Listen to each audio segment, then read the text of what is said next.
Let me just adjust my lighting. It's a little strong, I think. Sure. Yeah. Yeah. Go ahead.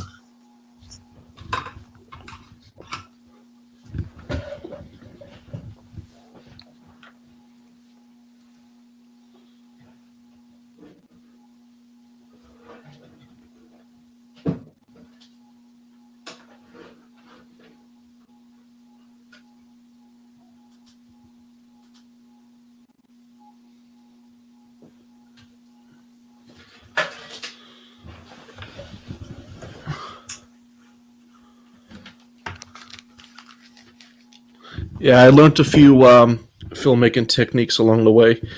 I got this professional thing I got at Staples. It's a little halo light. It Oh was yeah. only it was about $50. They have cheaper ones for like $25, but I wanted to get the super duper one. I did see at Staples they have like a podcast section. Yeah, Yeah. the one down by, I think if you cross into Chelmsford, I think Mm-hmm. it is by the Pub 99. Yeah. I know what you're talking about. Yeah, yeah. All right. So we were just talking before we got live that became live that you're a Messianic Jew. Yes, Messianic Jew. Yep. And does that the Messianic part mean that you converted? Is that what you were saying?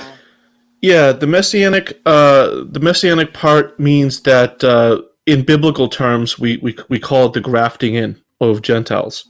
So the grafting in Paul talks about is that now in this New Testament era, the New Testament part of the Bible, after Jesus, or we call him Yeshua, which is the Hebrew name, Yeshua the Messiah. That now Gentiles, it's not just a Jewish thing anymore. It's not a covenant made exclusively on Mount Sinai with Moses with the Jewish people.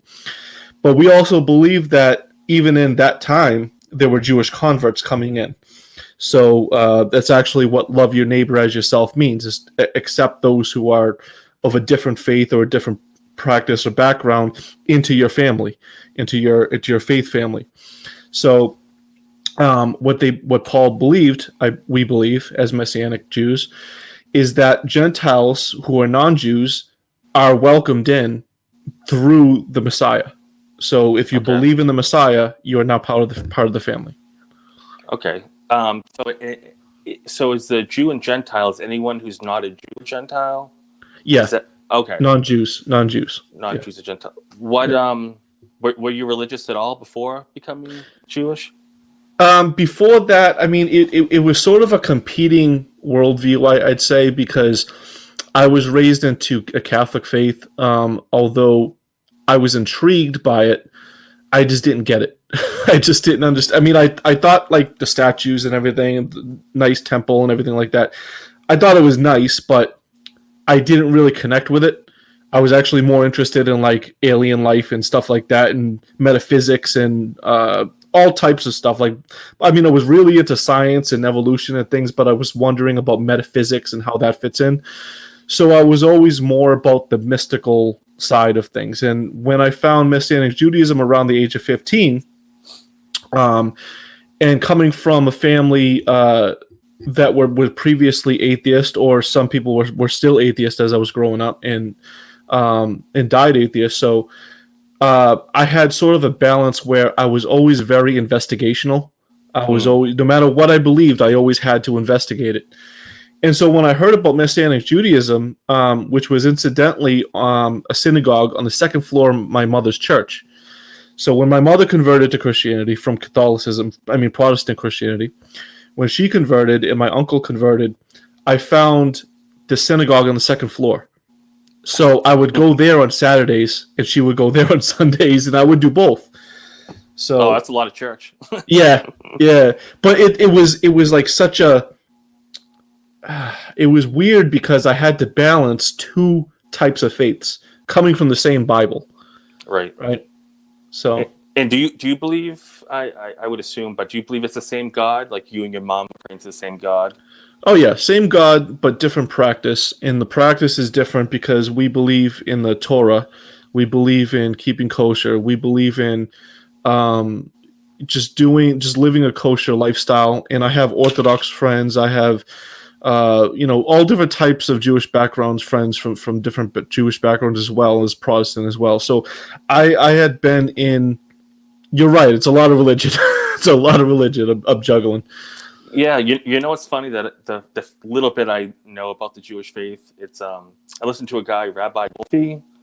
Who is it? Rabbi Wolfie. Wolfie. I haven't heard of him. I think he debated Christopher Hitchens a few times, but the part I loved about Judaism, or I think I know about it, is that they're not really big into converting. They're not trying to convert. That is appealing, yeah. Yeah, I mean, for an atheist especially, like I'm like, oh man, I could talk to a Jewish person and never feel like they're trying to get me to come over.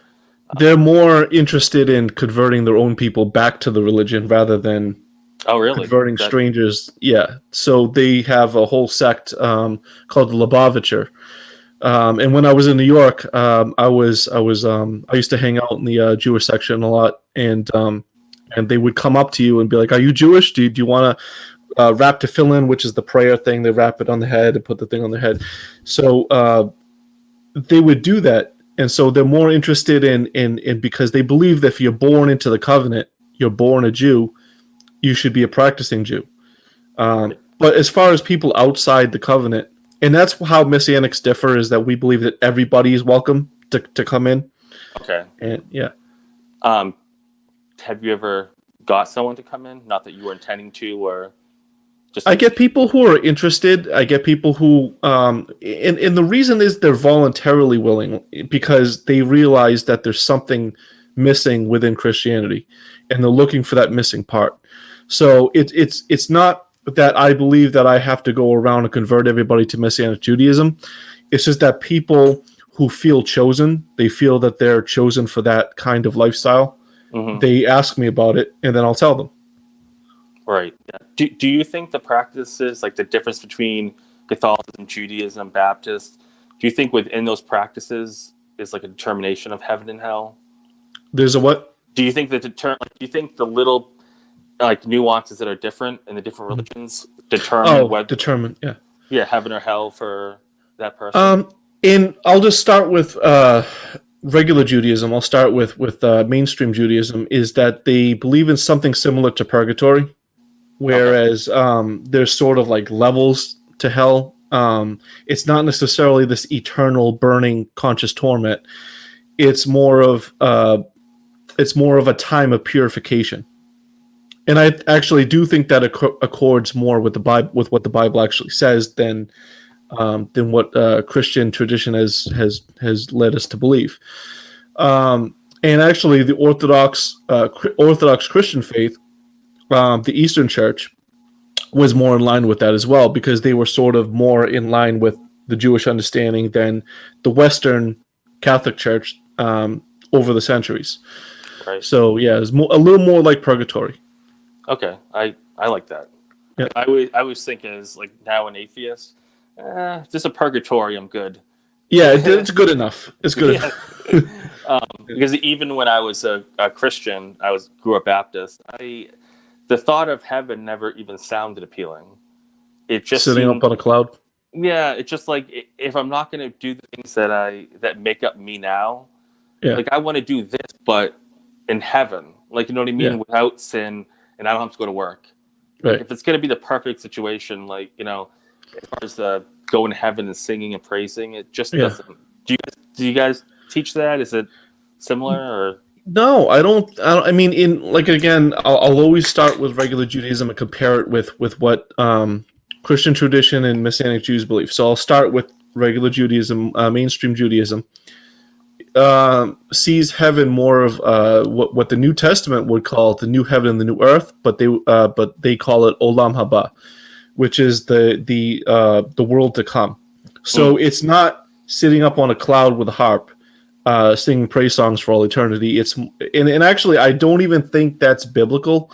There is that imagery in Revelation where you see the saints and they're praising God, but it doesn't say anything like that's what they do all day long forever. Right. It doesn't actually say that. But what it actually is it's a kingdom, and it's a kingdom established on this earth. It's a literal heaven coming down here. So it's not going to heaven. It's heaven coming to this earth. Interesting. Okay. Yeah. So you think actual planet Earth will be heaven, just transformed? It becomes heaven, yeah. Seven. Yeah. Yeah. Kind of might be an odd question. Do you think 100% sure in your faith? Are you in your mind 100% positive that's what's going to happen? I grade it on a scale. I don't want to, like, first of all, I was listening to a podcast earlier. It was called "Can We Say This in Church?" It's actually progressive Christianity, which is also part of my story. More recently, but they were talking. They were asking the question, "What is God? Who is God? Right? Or what is God?" Just even start with that. There's even a rabbi, Manis Friedman. He's a very popular rabbi. You may have heard of him. That he asked the question, "What is God?" I would say, and there are mystical traditions even in Catholicism that start with this and say, God is something that is sensible for the here and now, but also the beyond. So it's almost like quantum physics. Like you can't really know the position of it, right?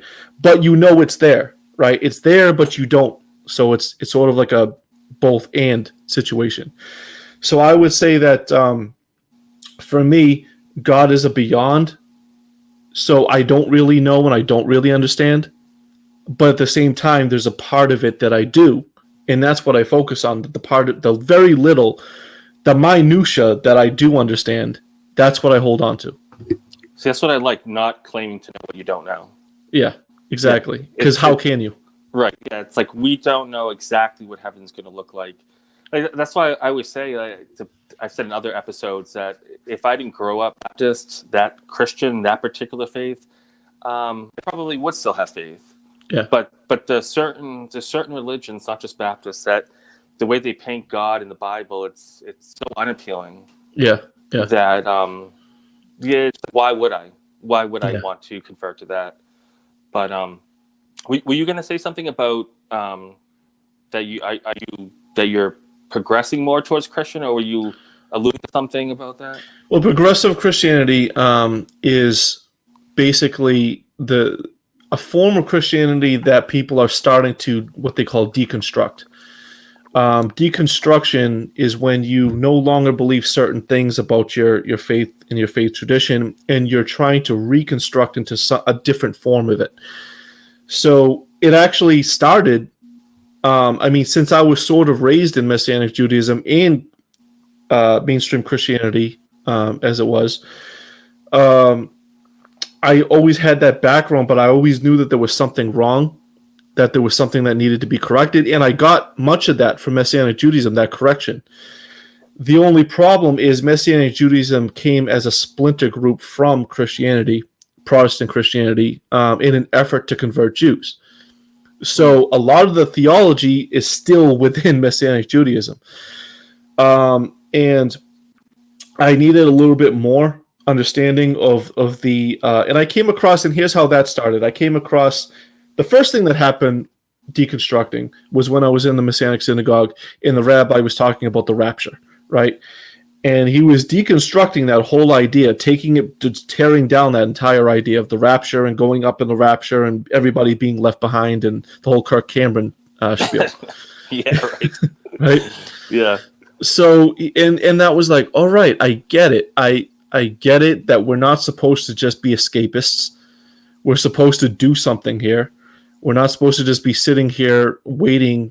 And that's probably why my finances is in ruins right now, because I was like, I don't need to save money. I'm going up in the rapture. Who cares?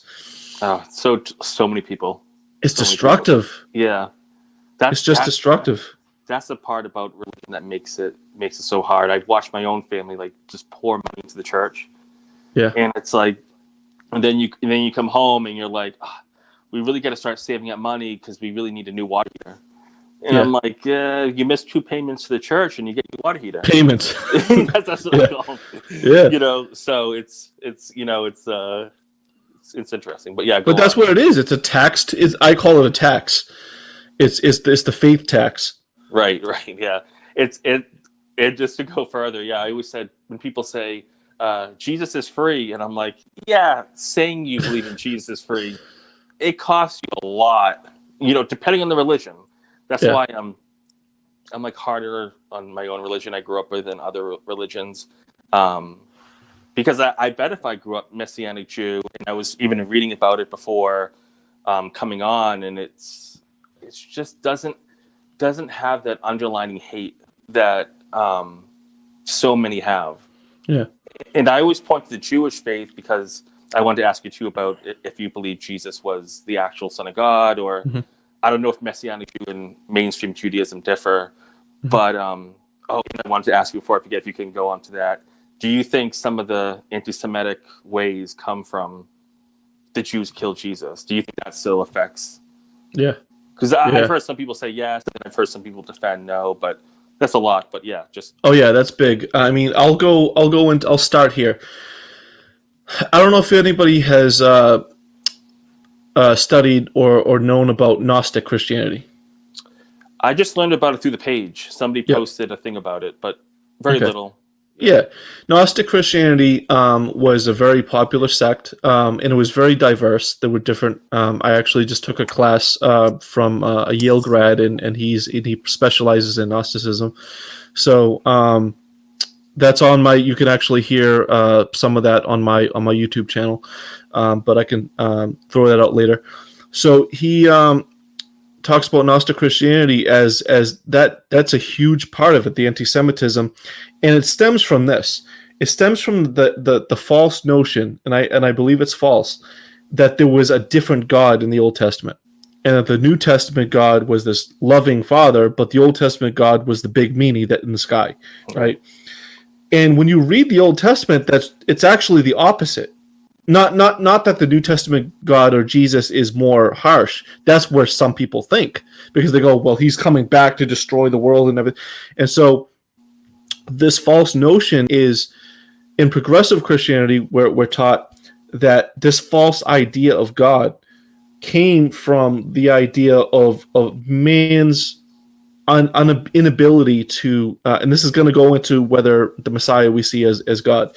So we were unable previously, as much as the Jews had the presence of God, as much as the Jews had the temple where God's presence would come down after all the sacrifices and stuff like that, and he would be there for them. And as much as that was a reality for them, they still had not really known God. Like Moses, he said, saw God face to face, yet he couldn't really see him face to face. So like he saw something of God, but he really, as close to him as he really couldn't. And the people were afraid of God. But God wanted a relationship with them, but yet they were afraid. And that's why they went off into worshiping this God and that God. And because they were used to all the different foreign gods, like they could contain in a box, they could serve, they could give a sacrifice and the God would respond. And they thought that their God was similar to that God. And all their practices were meant, the Torah, the laws in the Torah were meant to teach them what God was really like, as opposed to all those other ways where they were used to it in Egypt, the gods of Egypt. So, and it's really interesting because this really prominent teacher now, Dr. Michael Heiser, you may have heard of him. Michael Heiser. He teaches that the ancient people saw other gods as real. They didn't see them as false gods that didn't exist. They saw them as real gods. And there was the God of Israel, the God of we call him Hashem, right? The name of God, Yud He Vav He, the 4-letter name. We don't say it out loud how to pronounce it, but we say the letters. It has a meaning, but they believed that those other gods were real, but the God of Israel was the highest God, was the creator God of all the other gods. So, but that God is the loving God. The other gods were the ones who were destroying and rampaging and offering, asking for sacrifices of their sons. So, and God hated that, and the God of Israel hated that. So, what I'm saying is that the revelation of Jesus or Yeshua is that revelation of love as opposed to the God of hate. Okay, so that's the difference. So when Abraham brought his son up to the altar, let's say, sacrificed, Are you kind of saying that, like, one of the false gods kind of got him up there, and it was the true God that was like, "Wait, stop!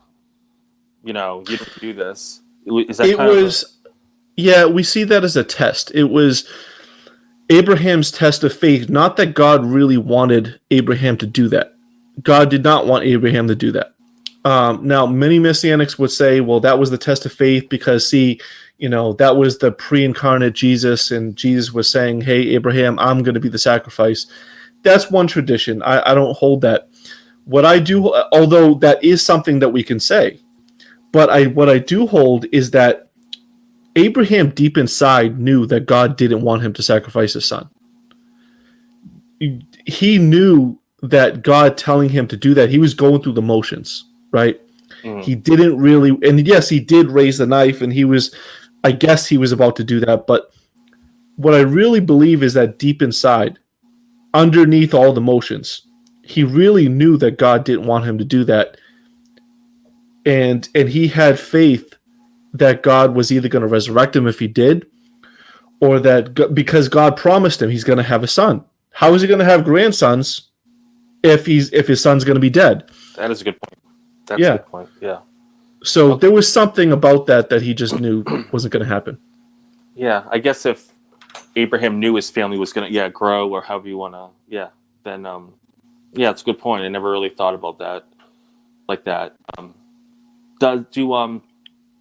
Do you and do Jewish people hold true to like the Bible? Well, you don't have the Bible, so you have the Torah, right? Is that the five main books book? of Moses? We hold Messianics hold to the entire Bible, and even some of us hold to some of the apocryphal Bibles. So some of the apocryphal works in the intertestamental period, like Enoch, and other Tobit and other books like that. So, but we do hold to the entire Bible. But mainstream Jews only hold to the Tanakh, which is the prophets and the law, and Proverbs and Psalms and Ecclesiastes, all those different books, up until the New Testament. But they don't accept the New Testament. Oh, okay. Jewish people don't. Yeah, mainstream Judaism. Yeah, but Messianic Jews Messianics do. Yeah. Is there any contention there between mainstream and Messianic? Oh yeah, big time. Okay, so but I would guess that the difference is to you guys wouldn't be that heaven and hell difference. Like mainstream Jews wouldn't think that Messianic Jews are going to hell for their apostasy or whatever it might be. It depends on who you ask. Ultra Orthodox might say that. Oh, okay, really? Yeah, Ultra Orthodox Jews might say that. But they're definitely all agree, for the most part, and there are really tiny sects that are really tolerating of Messianic Judaism. There are popular rabbis, like one is Rav Asher. He calls himself Rav Asher now.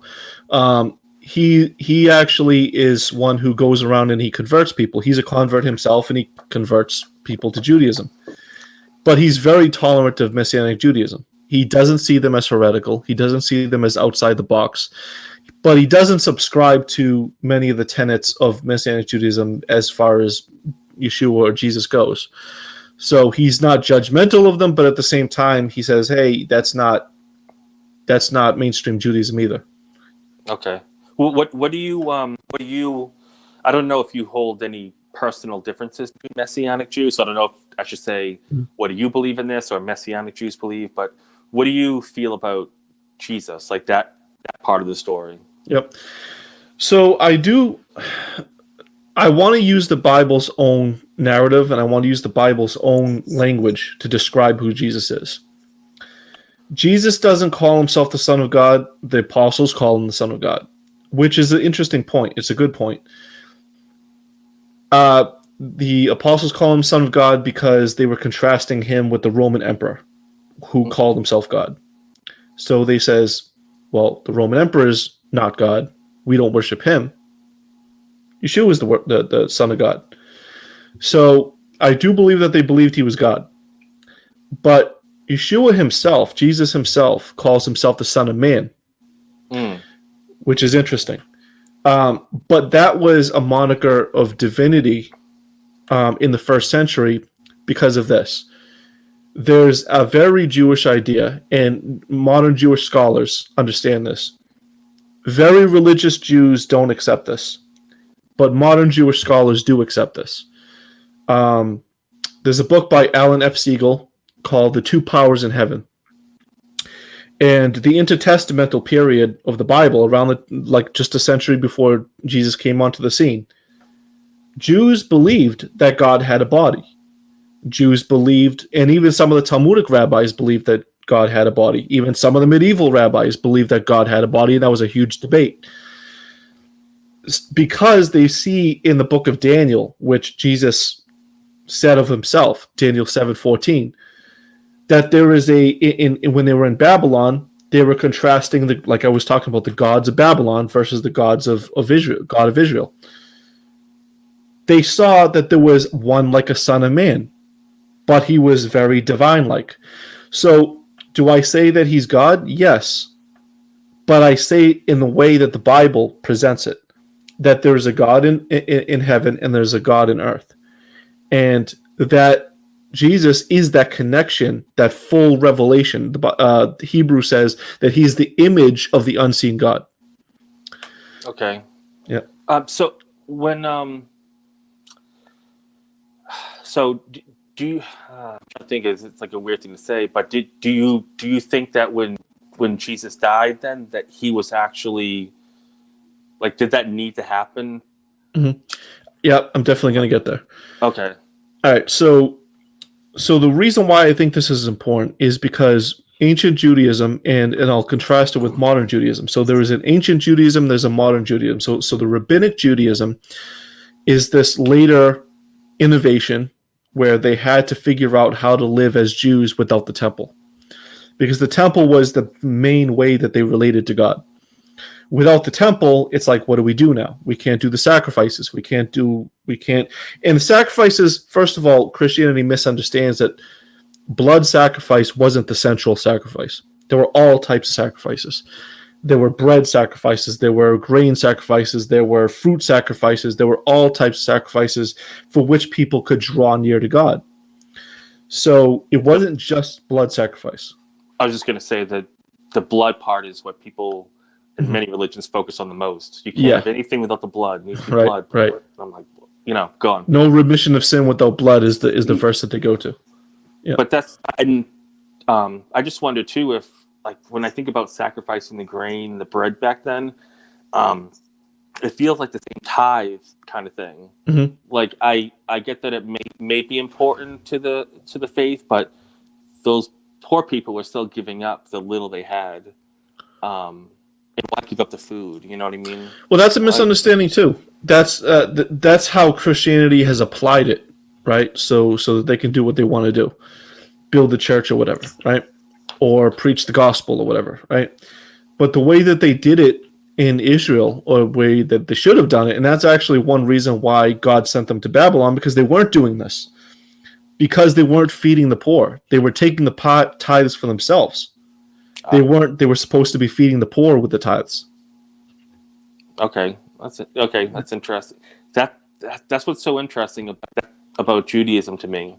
Yeah, it's and I'm just like, just saying because you're here, but it just seems like it's gotten rid of a lot of the nonsensical stuff. Mm-hmm. It's like, if you are going to tithe, whatever it might be, give it to the poor. Exactly. Right? Exactly. Why? I get some of it maybe needs to go to the church if everyone decides communively we want to meet here. The church needs to stay open, or the temple. But at least in most Christian faiths, that money just goes to church. Yeah, to preach the gospel. They say it's to preach the gospel. So what good does that do if people are going to die of starvation and hunger? Yeah, they're only hearing the gospel, the ones that already believe it, who are in the church. And yeah, that's interesting that you're saying it was meant for the poor. It was that's what it's meant for.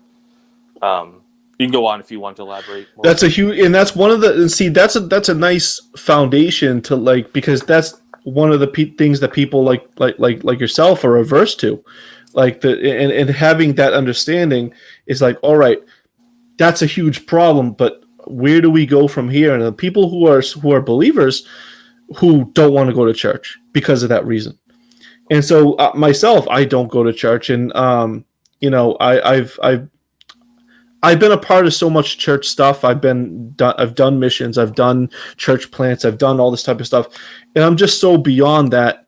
I would rather just practice it in my life today, and having a Sabbath at home is just so much more peaceful than just going to a church and then coming back home to your problems again.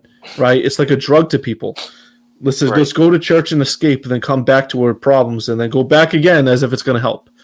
Right. It almost can't help, in my opinion. Like, that's why I get, especially with the whole COVID thing, I'm like, now more than ever, aren't you guys seeing that you don't have to go? But most people, like hardcore Christians, like even my parents, if church is closed, they're still sending money. Mm-hmm. That doesn't ever change. It's like, wait, and even as churches have closed and they've come like house churches and stuff, mm-hmm. Yep, they're still sending money. Yeah, I'm like, why? No, just send it to a charity. Just send it anywhere else. Any charity will do. Yeah. Even if you're not sure, just pick one. Like, send it to the World Health Organization so we can get the damn vaccine out. Right? Yeah. Do it to anything. But, yeah. That have you you can answer yes or no if you want to elaborate more. But have you ever, in between all this, been an atheist? In my current life? Yeah. Have like in between Protestant Christianity and Judaism, was there like an atheist period? Yeah, I mean, there was, like, my cousin was an atheist until the day he died. My grandfather, he was sort of agnostic. My cousin was an atheist, but he was very vocal about it.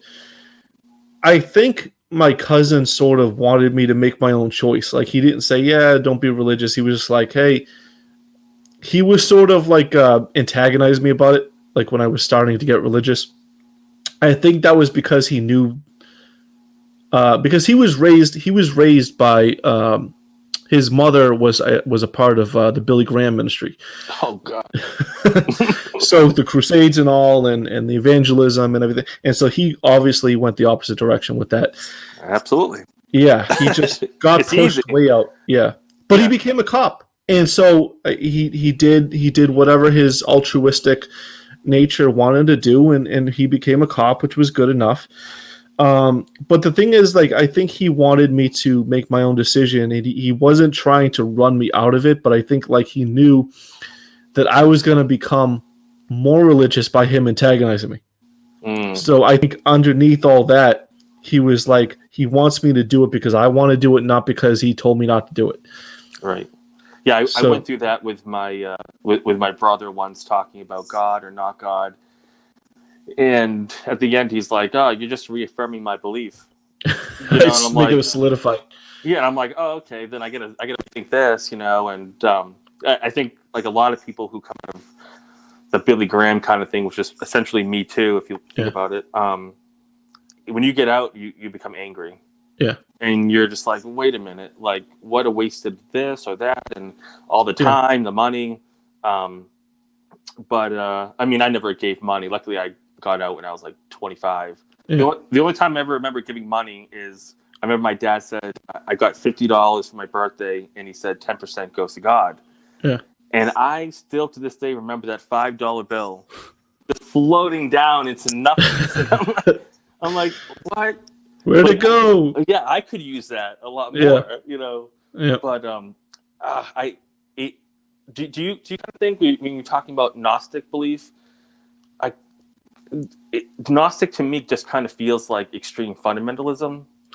It really was, actually, when you study it. It really was very, very ascetic. It was very, very controlling in many cases, because they believed that they had this secret knowledge, which I mentioned, was that there was a bad God and there was a good God, and the good God was attained by special wisdom. And so that there were these host of pantheons, and that they wanted to hide this from you, right? So they had this special knowledge that you had to be inducted into their school. But the most important part was that this world of evil, and you really can't blame them, because they were trying to deal with the problem of evil, and so they came up with this whole story, this whole narrative, to explain the problem of evil. Why did God create this evil world? Well, it must have been a bad God that created the evil world. So therefore, the world is evil, right? And so that became an ascetic lifestyle, and I think that seeped into Christianity and made sex a bad thing, and Augustine made sex a bad thing, and just all these things. But I think really Gnosticism comes from Platonic thought, that there's a good world up there, but there's a bad world down here, Right. or a shadow of a world down here, but a true world up there. I think that's most teachings, right? Like, Yeah. But you're saying Judaism does? Oh yeah, because they believe, Yeah. heaven comes down. Okay. Yep. Okay, that's interesting. Yeah, I'm trying to think. I got to think that I'm biased, but Gnosticism is what's wrong with religion. Mm-hmm. It's and I know wrong could be like just my opinion of wrong, but I don't know. I just feel like I don't know much about Judaism, and I don't think Judaism scares anyone today, just because there's nobody wants to convert me. Like nobody, you know what I mean? Like even now, They tell you don't. Yeah. I heard. I watched that guy, Rabbi Wolfe. I hope I'm saying his name right, but he's like, we don't want that. And I guess he's kind of said what you said. We just want our own people to stick to the tradition. Yeah. Which makes sense, but it's just not that way in any other religion. Mm-hmm. It's where you been, brother? I haven't seen you in church, and really that. I don't care what they say. It usually equates to money. Yeah. Before the COVID, if you weren't going to church, you probably weren't getting money, and like you got to come in, and it's just. It's very insincere. It's very insincere because they'll say that they're friends. Like I recently was in a situation where I have friends in the church, and they will be your friend until you leave that church, and they will be your friend until suddenly now that you have nothing in common, right? Well, for example, if I say that I don't believe in a literal burning hell, suddenly now you're cut off, right? So because you were fine until you said that, right? So you were cool. Weird. Yeah, the person I started the page with, I think you were around in the beginning, right? Like very early on when it was like 30 people. We were childhood friends, and we don't speak anymore. And it's just like the littlest things, and I said some things I shouldn't, but it's kind of like, everyone's just trying to stand up for what they believe in. Yeah. And I don't believe in much when it comes to or anything biblical or anything like that, but the point of the page is like, if you're a Gnostic Christian, I just gotta put out there there's something better out there. Mm-hmm. Like what I mean, you don't have to. This kind of goes into the homosexual thing, which has been like a really huge thing on the page. And I went kind of far too and said some things, but it's like you don't have to hold on to the beliefs anymore. Like it's just great grandpa didn't like this, and he had his belief to back it up. If I'm saying it right, you know what I mean? Like I feel like the people who are against homosexuality, let's say, probably would have been without God, and now it just reaffirms everything. And then I read you. Honest to God, last week I was starting to wonder if you were part atheist or going to that, because I hadn't spoken to you yet, and I was like, wait, homosexuality isn't like this awful sin. And then I was like, wait, maybe he's not. Maybe I don't remember right. But if you want to talk a little bit about that, just how. I want to get the quote, the thing that you wanted to talk about. I don't know if I can get that quote, but I think it went something like, if heterosexuality doesn't merit heaven, then homosexuality doesn't merit hell. Right. That's what I Yes. posted. Yes, and it was. Yes. That's almost pretty much the exact word. I was going to try to Yeah. find it real quick, but yeah. I mean, it makes sense, but when you read, I mean, I really don't even know what the Torah says about. I only know what the Bible says about homosexuality. Yep. So what does the Torah, or what do you believe on it? So I think once we touch on this, I think that's a good segue to get into the whole blood atonement thing, and I'll show you how that connects. So when we talk about the homosexuality debate, because we talk about whether or not we should love homosexuals, and have them as part of the family or not, just like how Gentiles should be welcomed into the club, right? Into the family. So when it comes to homosexuality, the whole idea, I think, is in general, and I think that's just one group of people that we've marginalized, right? Because Christianity in general pretty much marginalizes those that don't believe. Anyway, you have to convert to be part of it. So you're on the margin. You're headed to hell, even if you're a heterosexual and you're sleeping around or before marriage or something like that, which is a whole nother thing that I could debate. The premarital thing. Part two. Yeah, that's part two. Yep, and I could go on about that because I actually do have a lot of personal debates about that.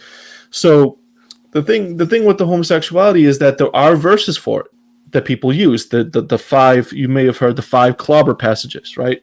Oh, I've never heard that term, but yep, yeah. There's in progressive Christianity, they call it the clobber passages. There's a pastor, and he is a gay believer, Matthew Vines, and so he goes through these. Yeah, Matthew Vines. He goes through these clobber passages, and one by one goes through the context of the passages and offers an alternative view. And so there are alternative views to this. One second, my foot is sort of, I gotta stretch out my foot. I actually do have a leg issue. I don't know if you could edit this later, but you can edit it, right? I've never done that, but I could. You could, yeah. I could edit, yeah.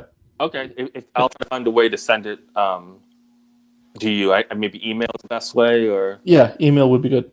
Okay, or Drive, Google Drive. Because since we might edit this out too, I was reading something about that we can do clips. Yeah. On StreamYard, and I'd like to do like clips. I want to listen back and like do clips of things you said that poignant points or whatever. But yeah, go ahead. All right. So here's the deal: is like, so when it comes to the 5 clobber passages, the 5 clobber passages are the ones that Christians use the most. Now there are other passages like Adam and Eve. They'll say something like you've heard the saying Adam and Eve, not Adam and Steve, right? Yeah. So we've all unfortunately heard that ignorance. But the thing is, when you actually look at these passages, you actually look at the context of these. Let's take the Adam and Eve thing first, right? Because that's where people are going to go first. There's no explicit command saying anything about homosexuality there. It's just simply a focus, all right? This is the culture that they're in. Man with woman. They're explaining, and this goes to the whole biblical inspiration, inerrancy sort of debate. If the Bible says it, it's true. The Bible says it, that settles it. That sort of idea. If it's in there. So that means you have to take everything literal, right? Right. And I think that's the problem. So when you see a passage like Leviticus, I think it's Leviticus 18, that says a man shall not lie with another man, right? The thing is, we're not looking at the Bible through the ancient lens. And this is why I'm really sticking to Judaism. There's a rabbi, I forget what his name is. He was being attacked over this issue, right? And he's a very conservative guy. He's a very conservative Jew, but he differs on this. And the reason is because there's no explicit command. Because culturally in the Bible, that wasn't the issue. Right. That was not the issue. They were not talking about gay marriage. This was not Reagan era. Okay. This was, right. yeah. This was not the religious right in America that they were talking about. Now, is it possible that they did have an idea of what homosexuality was and homosexual practice, and they condemned it? Possibly. But it wasn't like it was something that they took out and said, this is the worst thing, you're going to hell just because of that. It was about idolatry. As I've been saying, worshiping the false gods, because these practices have to do with the idolatry. So the idolatry is the seat of the sin. So let's take Sodom and Gomorrah, for instance, right? Mm. There's nothing in that text that suggests gayness. Right? Nothing. I'm trying to. What it does. No, I was trying to remember. Did it say something about man and beast or something? I would have to. Yeah, bestiality. Bestiality is mentioned. Okay, bestiality is mentioned. Not man. Not. It does say man shall not lie with man, but here's what that means.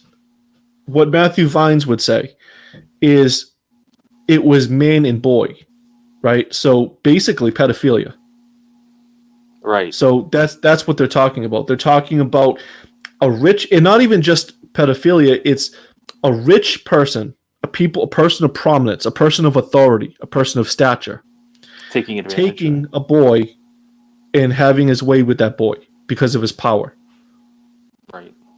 Which that's obviously what that means. Back then, was that one king was like 8 years old in the Bible? Yeah. Or something. So it's like things were different back then, and much different. Do you know how the Hebrew text translates a man and man, like before it came to English? I don't have the Hebrew word. I know Yeled is Hebrew for child. For child. Okay. I don't think it says child, but I do think culturally, once you look at it through the cultural lens, you can, because the words themselves don't really have meaning. The context determines, in particularly Hebrew and Greek, words themselves don't have the meaning. They don't carry the connotation. The culture defines what the words mean. They can have a general understanding of what something might mean, but you have to narrow that down through the context. Right. Like, I don't think people were swearing back then. So it's, you know what I mean? They weren't using the F word. So I always wondered, like, why would that be this, like, sinful thing? Why would the Bible mention it? Why, you know what I mean? Yeah. Or even... They say in general, okay, don't be offensive. Right. But, like, the word is a semi-modern word. So it's like the Bible's not going to mention it, kind of just trying to give an example. No, it's absent. Yeah, right. That's a good point, because I mean, there's a lot of things in our world that wasn't there. There was a lot of things in their world that wasn't in our culture. I mean, the S word, actually, there is one passage where some people believe that Paul used the S word. That Paul basically said that the whole world is dung, according to me.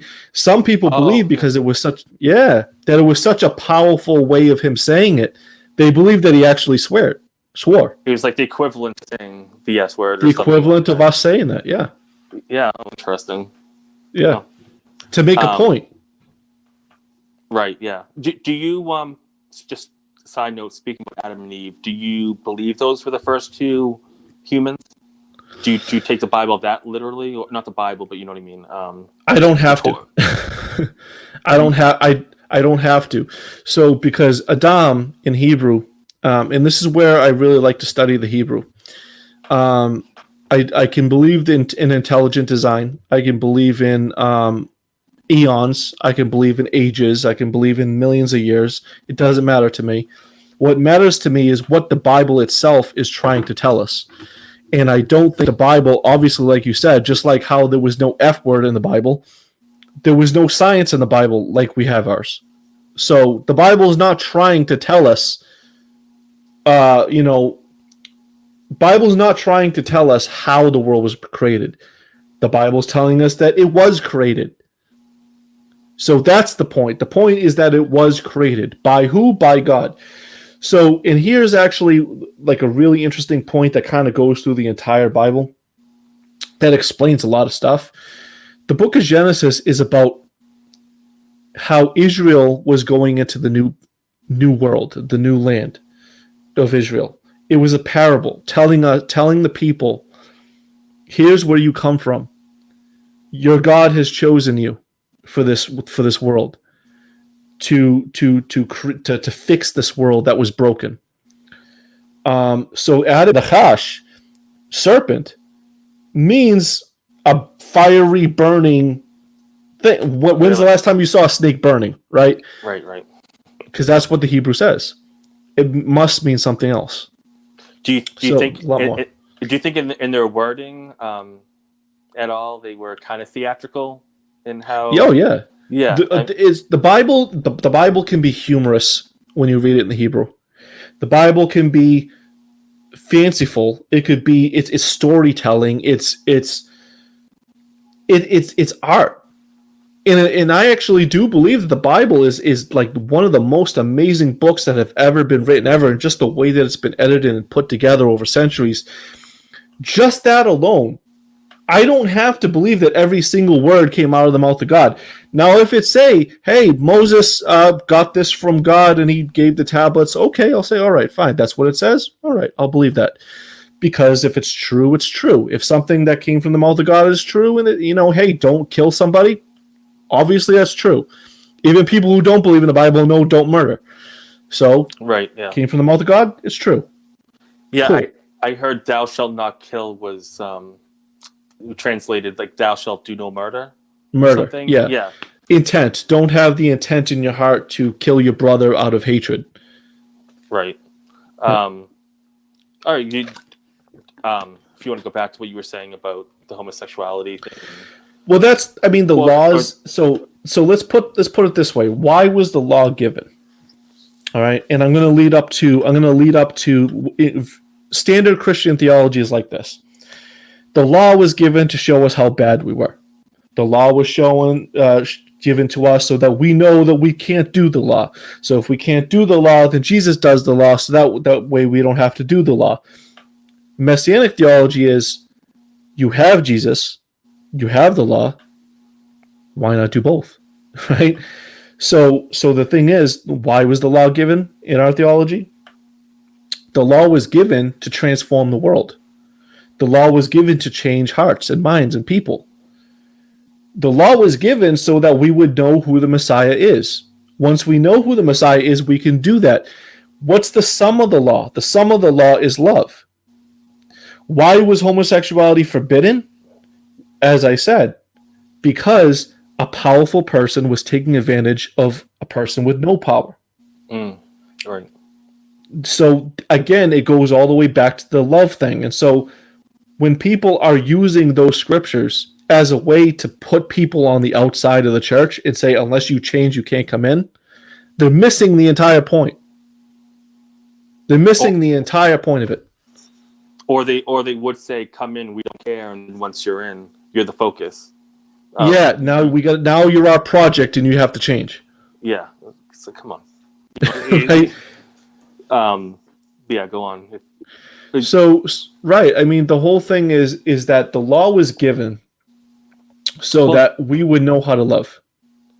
Right. So I'm kind of going back and forth, but so do you believe that like Adam and Eve, and obviously because of what those Hebrew words actually mean, and the snake, that whole thing you were saying, that is purely imagery, or do you hold any evolutionary belief? Yeah, I can hold to evolution, but I can also hold simultaneously. And there's actually a scientist. I forget his name. He's an Indian guy, and he's a Christian, and he also believes in evolution as well. I can send you that information.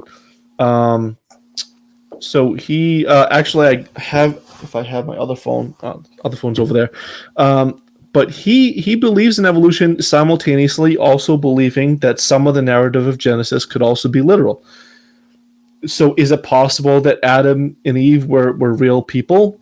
Adam simply means dust. Adam simply means it's a group word. So Adam could mean something that comes from the earth. As the narrative says, Adam came from the earth. God created him from the dust of the earth. Adam also means humanity, because humanity was created from the dust of the earth. So the point of the Genesis narrative is that God created us. But the science, I mean, it's not telling us about the science. So I don't have a problem with it. It's not oil and water to me. Okay. So I kind of believe both. Right. There's probably a point in the evolutionary theory that you're like, this part does not jive. Yeah. And then And you there's can pick and choose. yeah, and there's parts in Genesis that is just imagery, just giving you a picture, and it's Yeah, not to meant make to a be point. taken literal. Yeah, that to me makes sense, and it's so less destructive. Yeah. It's like you Yeah. don't have to read the Bible so literal. I mean, you have to kind of know this is thousands of years ago. Hmm. Most, if not all, the people were probably barbaric, Yeah. in like their everyday. I even heard somebody try to tell me that the smartest people who ever lived in the world lived back then. Hmm. And I'm like, the smartest people in the world have to be living today, right? Yeah. Like, someone even tried telling me, but I not tried telling me, but they said and that they believed one of the apostles were performing brain surgeries back then. Hmm. I mean, is there any way that or were these just barbaric people in your eyes? Like, how do you view the people back then if you put like an image in your head? I think it was just like today, where we have barbaric people today, and we have people who are forcing their way into the capital, and that's barbaric. So we have barbaric people today. We have people dressing like Vikings trying to assassinate the vice president. So that's barbarism. But I think that's the whole point of the sacrifice of Jesus, is to kind of expose that and show that barbaric nature, show that misunderstanding of who God is, and Jesus showing himself who he really is, right, as opposed to that. And so the sacrifice wasn't God needing a sacrifice of blood. The sacrifice of Jesus was man, barbaric nature of man, sacrificing God. Right. It's actually really like inverted. Like I think the Reformation inverted the entire thing. They said that God needed blood, so he sent Jesus. Really, what happened was we needed somebody as a scapegoat, and that's what's called Girardian theory, right? Where basically, actually, and it makes a lot of sense, because the first mention of sin, and I had a feeling you might have been going to this next, but sin, the first mention is Cain and Abel, not the Garden of Eden. Really? Sin was never mentioned there. So, but what about like the whole forbidden fruit and Eve? Mm-hmm. That So yeah, so that the whole forbidden fruit is like I said, they were priests. Adam and Eve were priests. They were supposed to make the world fruitful. They were supposed to repopulate the earth. So basically, if they had just had sex like God told them to, and do what they were supposed to and repopulate the earth, they wouldn't have eaten the fruit, right? So what happened with Eve is the Nachash, the serpent, said, "Hey, if you eat this fruit, it's going to really help you do what you're supposed to, right? It's really going to help you with your wisdom." So she says, "Oh yeah, it looks pretty good." And so God was like, "Hey, kind of let me down over here. I'm going to have to let you go, but I still love you. So, here's some clothes and, go on your merry way, but you can't be hanging around here. You ain't gotta go home, but you can't stay here." right? Yeah. So basically that's what happened, but it wasn't this angry God needing a sacrifice type of thing. It wasn't you ate the fruit, so now I hate you and now get out of my sight. It was more of, you kind of failed at your job. We'll fix this. So that's what happened. Is in the first mention of sin is the next chapter. Chapter 4 with Cain and Abel. Cain and Abel was the story of Cain killing his brother Abel. And God says, your sin is waiting for you at the door. Its desire is to have you, right? Its desire, right? Think about this. In desire, so sin and desire are mentioned in the same vein, right? So James, the book of James says, the brother of Jesus, James, says, we don't sin unless we desire to, right? So we war and we fight and we desire blood because we don't have that love in our hearts as we should. And Adam and Eve were created to be the images of God, the full revelation of love and goodness, and because he said we were very good. But we lost that image when we started wrestling with each other and blaming each other, because Adam blamed Eve and Eve blamed the serpent and all this, and Adam blamed God. Hey, you gave me this woman, so it's your fault now. So basically what I'm saying is the whole revelation of God is in Jesus, where he puts an end to that rivalry. He puts an end to that destructiveness, and he shows the full range of what that can do, and then rises from the dead so that we can become that image again. Right. So that we can become that priest again. Was him rising from the dead just the metaphor for us being, changing away from our old ways and becoming new? Or do you think that like that literally happened? I believe it really happened. I believe it because if I'm going to believe that God created the earth, if I can see the possibility of God creating the world, I don't have a problem with God recreating his son on the earth. So I don't have a problem with that. And that's how the whole Bible ends anyway. The Bible ends the same way that it began. It ends with the new earth and the new heaven coming to the earth and the new Eden, and it ends with the fruit, right? The fruit that they're supposed to eat, which is the tree of life. So basically, the Bible never says that the world was perfect before.